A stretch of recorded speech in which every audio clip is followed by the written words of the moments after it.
Akashvani presents Morning News.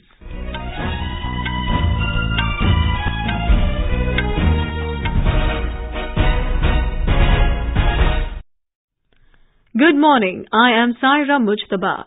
The headlines.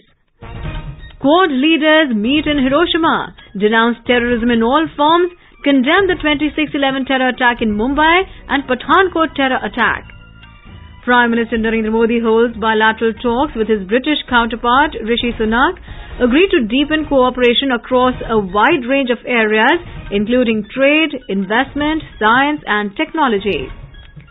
Third Environment and Climate Sustainability Working Group meeting to start in Mumbai today. Common University Entrance Test CUET Undergraduate 2023 set to begin across the country from today.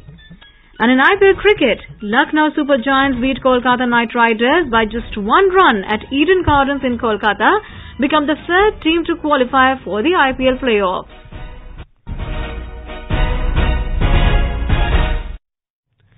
And now the news in detail. Prime Minister began his bilateral engagements this morning by holding talks with his UK counterpart Rishi Sunak. The two leaders reviewed India-UK strategic partnership and took stock of progress in India-UK free trade agreement negotiations. Both the leaders agreed to deepen cooperation across a wide range of areas such as trade and investment, science and technology, higher education and people-to-people contacts. Earlier, Prime Minister Narendra Modi participated in the third in-person Quad Leaders Summit in Hiroshima, Japan, along with Australian Prime Minister Anthony Albanese, Japanese Prime Minister Fumio Kishida and US President Joe Biden. The Quad leaders unequivocally condemned terrorism and violent extremism in all its forms and manifestations, including cross-border terrorism. In a joint statement yesterday, they reiterated their condemnation of terrorist attacks, including the 26/11 attacks in Mumbai and Pathankot. They also emphasized on commitment to pursuing designations by the UN Security Council 1267 Sanctions Committee as appropriate. Here is a report. The External Affairs Ministry said the leaders had a productive dialogue about developments in the Indo-Pacific which affirmed their shared democratic values and strategic interests. Guided by their vision for a free, open and inclusive Indo-Pacific, they reiterated the importance of holding the principles of sovereignty, territorial integrity and peaceful resolution of disputes. They released the Quad leaders' vision statement, Enduring Partners for the Indo-Pacific, which articulates their principled approach. To strengthen the resilience and prosperity of the Indo-Pacific, the leaders announced the Clean Energy Supply Chains Initiative, which would facilitate research and development and support the Indo-Pacific's energy transition. The Quad principles of clean energy supply chains were approved to guide the engagement with the region on clean energy supply chain development. Quad Infrastructure Fellowship Program was also approved to support policymakers and practitioners in the region to design, build and manage sustainable and viable infrastructure in their countries. Prime Minister Modi highlighted how India's approach to demand-driven development cooperation with the region was contributing to these efforts. He emphasized the importance of consolidating Quad's constructive agenda and delivering tangible outcomes for the region. He invited Quad leaders to India for the next Quad Summit in 2024. Suparna Saikia, Akashvani News, Delhi. Prime Minister Modi also held a series of bilateral discussions on the sidelines of the summit, including with Brazil President Lula da Silva, French President Emmanuel Macron, German Chancellor Olaf Scholz, and South Korean President Yoon Suk-yeol.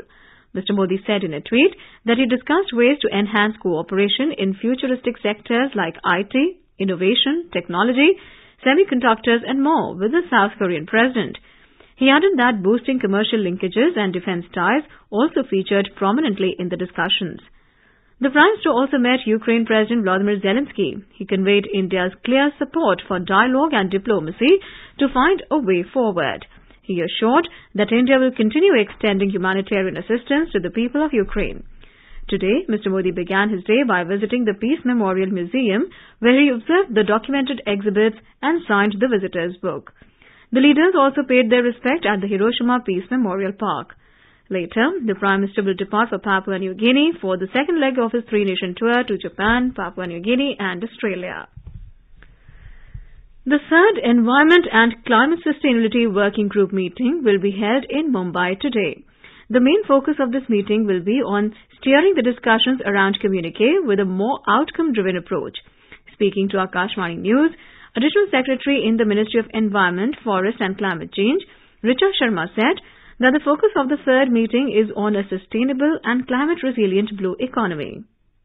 The focus of the third Environment Climate Sustainability Working Group is on a sustainable and climate-resilient blue economy. We will be discussing through an Ocean 20 dialogue issues related to science policy, governance, technology, innovation and financing to enhance ocean-related action, to avoid pollution, to enhance the sustainability of blue economy sectors.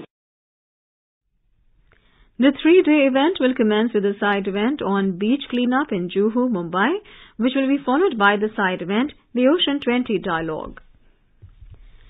India's G20 presidency is a watershed moment in the history of the country, as it plays an important role by finding pragmatic global solutions for the well-being of all, and in doing so manifest the true spirit of Vasudhaiv Kutumbakam, or the world is one family. We have a report.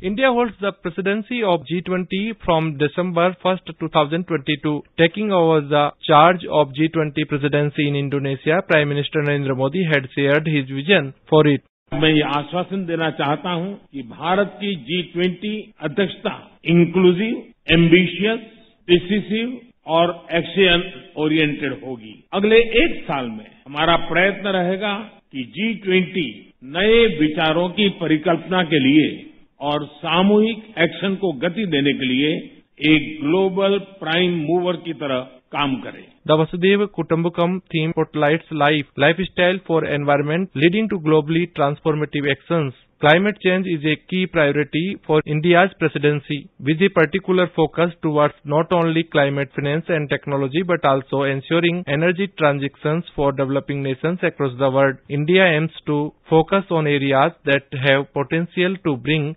structural transformation. As G20 presidency, India can foreground its belief in a human-centric approach to technology and facilitate greater knowledge sharing in priority areas ranging from agriculture to education. Women-led development and equal opportunities to women are also key issues during G20 presidency of India. G20 meetings being organized at various places across the country, India gets a chance to showcase its art, culture, heritage and legacy, which will not only promote tourism in effective manner but also make it possible to develop image of New India across the globe. Jitendra Dwivedi, AIR News, Jaipur. This is Akashvani giving you the news. For quick news updates round the clock, follow us on Twitter at AIR News Alerts. Welcome back. The Common University Entrance Test CUET Undergraduate 2023 is set to begin across the country from today. CUET is being conducted by the National Testing Agency or NTA in a computer-based test mode for about 14,99,000 candidates at various examination centres located in 295 cities across India. The CUET admit card for exams scheduled from 21st to 24th of May 2023 has already been issued by the NTA on the official website cuet.samarth.ac.in. The applicants can download their admit cards using the application number and date of birth.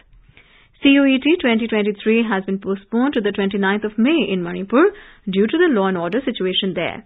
The NTA also decided to conduct the entrance test in Jammu and Kashmir from 26th of May onwards due to the phenomenal increase in the number of registered candidates as compared to last year. Union Home and Cooperation Minister Amit Shah has said the BJP government under the leadership of Prime Minister Modi is according the highest priority to coastal security in the country. He was addressing a gathering after laying the foundation stone of the permanent campus of the National Academy of Coastal Policing at Okha in Dwarka yesterday. Mr. Shah said the academy will provide training facilities to more than 3,000 security personnel in a year.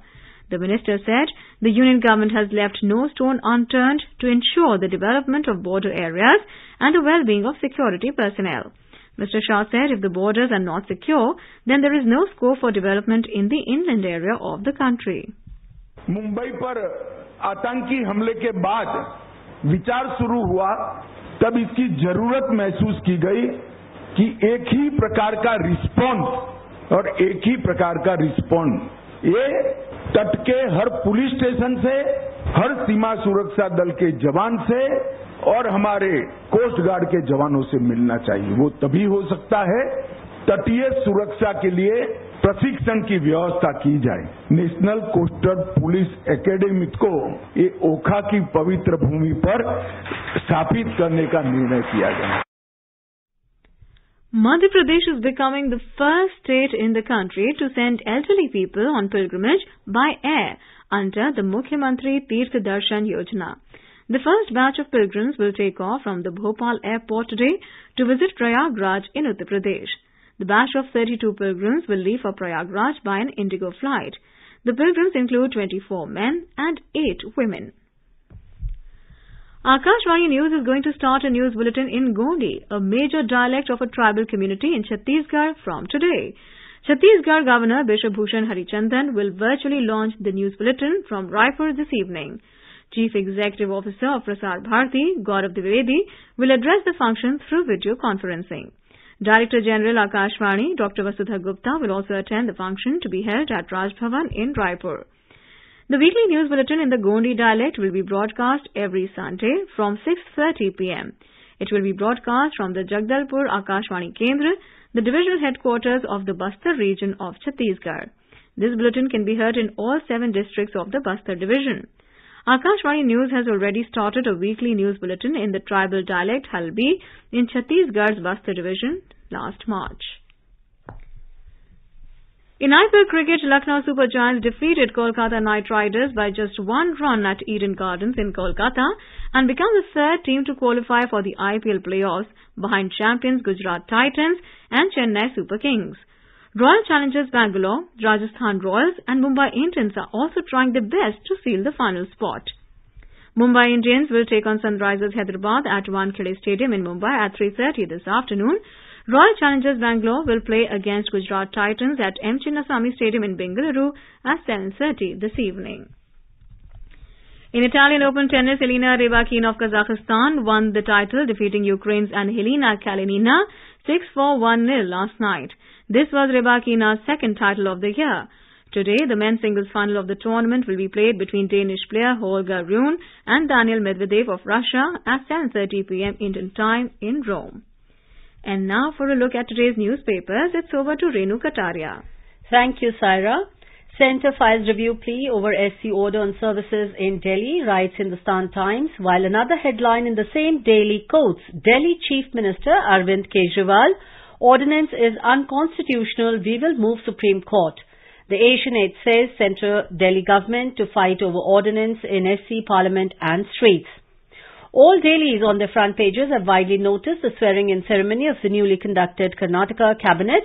Sunday Pioneer writes, Karnataka oath show of strength, Dole okayed in first cabinet meet.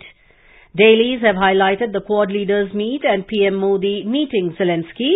The Hindu writes, India will do its best to end the war, Modi tells Zelensky. Ghosts from the past still haunt some. The Times of India writes, CBI files charge sheet against Congress's Titler in a 1984 anti-Sikh riots case. And the Times of India writes about an Adivasi boy, Pranav Ramesh Salkar of Palghar district, who dug a well to save his mother from making long trips to get water. The Daily says, Palghar boy digs well to save mom trips to river. No mobile, no pizza and no Google. Pranav loves to experiment with things he can lay his hands on. Food for thought for denizens of big cities, huh? And with that, it's back to you, Saira. Thanks, Renu. And now, before we end the bulletin, the headlines once again. Quad leaders meet in Hiroshima, denounce terrorism in all forms, condemn 26/11 Mumbai and Pathankot terror attacks. Prime Minister Modi holds bilateral talks with his British counterpart, Rishi Sunak, agreed to deepen cooperation across a wide range of areas, including trade, investment, science and technology. Third Environment and Climate Sustainability Working Group meeting to start in Mumbai today. CUET Undergraduate 2023 set to begin across the country from today. In IPL Cricket, Lucknow Super Giants beat Kolkata Knight Riders by just 1 run at Eden Gardens in Kolkata, become the 3rd team to qualify for IPL playoffs.